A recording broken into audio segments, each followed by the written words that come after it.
We're really welcome to those who came to our event.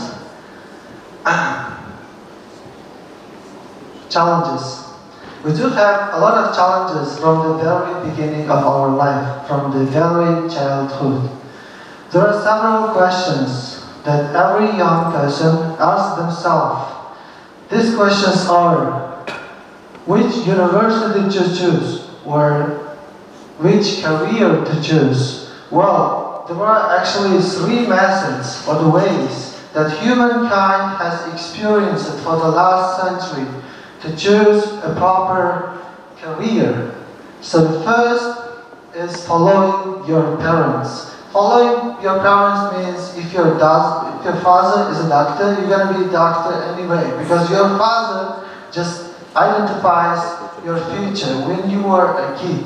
It's not a really proper option of choosing your career, because by this way, 50% of the people just hate their job in the world. It's not just because of just you followed your parents. It is, because of a lot of reasons. But anyway, 50% of the people just hate their job. So the second method is following your passion. It's not a proper option as well, because your passion came to your mind when you were watching a TV show, a kind of movie at your very young age.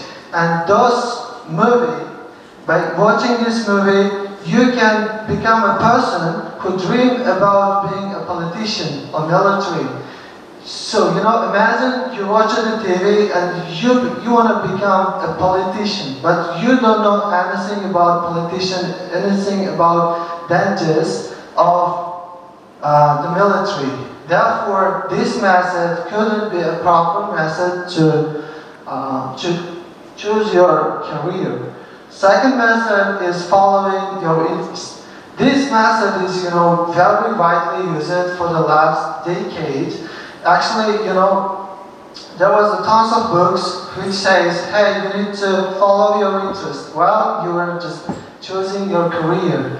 But imagine, just ask yourself, your interest, just think about your interest at your 16th, like 5 years ago. And I'm pretty sure that those interests were totally different than the way that you are thinking today. And the same way, after 10 years, your interest will be totally different than the way that you are thinking right now. Therefore, this method couldn't be a proper or basic of choosing your career.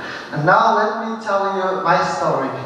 When I was a 10, my parents said, hey, just learn geography. So firstly, geography was one of the interesting things, and secondly, by learning geography, a lot of people managed to work like military or kind of strategic works at the government. Therefore, I chose geography, and I was really successful student. Even I have just participated in many international tournaments and showed very good results.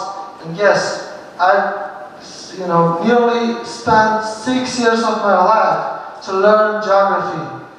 And guess what happened next? I failed. When I just graduated my school, my parents said, hey, as you are kind of, elder boy, and as you are the only son of our family, you need to have one of the prestigious and well-paid job in your career. And geography couldn't be a basic or the job that helps you to survive in this life. In order to be successful, you need to be a financer. And now I'm a financer. But it was really hard, honestly, it was really hard to transform myself, my mind, and all the thoughts on my mind from geography to finance. The only thing that helped me to survive in this condition was mathematics. And okay, I just entered the university. Everything was okay. When I was a second year student, everything was okay. I was, really learning the financial subjects at the university. Everything was okay. But what I found at the university was this: lectures without any practice. So, it's a very common problem, very common issue in our education system. You know, there was a tons of lecture that we learned. We spent tons of time, tons of hours to learn to stay in the lecture. But these lectures were without practice. And we didn't just learn anything. We didn't learn anything. And moreover, I realized that university wasn't giving me enough skills to survive in order to be a successful person. I know you can say that, hey man, giving kind of skills is not a responsibility of the university. It's kind of your personal thing to learn kind of skills. University should teach kind of lectures, series, and subjects. I know about it. I'm 100% sure. But university, guys, is the only place that will build your future. Okay? It is the time that that you are supposed to be prepared to the life. What I did next. But I know the university is a very good place to learn kind of biology or chemistry or mathematics, but something is missing, guys. It is life skills. Without life skills, you cannot be a successful person in your life. For instance, making strategies or networking and decision making and critical thinking are very important. So, for instance, those people in the three methods failed because they couldn't manage to think and critically who I'm going to be in the next future, or couldn't make a decision, a proper decision, in order not to fail in their career. Therefore, now they just hate their job. What I did, I just learned it or urged myself to learn skills at the period of the university, but not in the university. I just urged myself to learn how to network with the people or how to make strategies through, just going some kind of clubs, self-improving clubs, and etc. I'm not just saying that university time is useless or university is kind of place that you don't need. I'm 100% sure that university is must-have thing in your life, but university should teach these kind of things as well in order to be a successful person, okay? So, university, guys, is not a place to enjoy your student's life. University is not just having a degree. Instead, university is a place where you need to make your own brand and your own performance. And in this case, you can be a successful person. There are tons of graduates at the universities all around Uzbekistan. But those graduates have different skills. Why? Because during the university, they focused on not only the subjects of the university, but also the skills or the something they need in their future.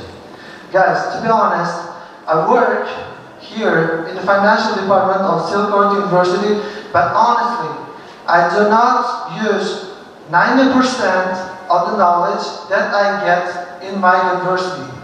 It is kind of personal experience. I don't know what you think about it, but it is personal experience. And anyway, you either do not use 90% of the knowledge that gained by the subjects of the university.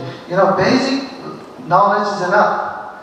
And therefore, this is the question. This is the answer to the question why we have organized TEDx Silk Road University.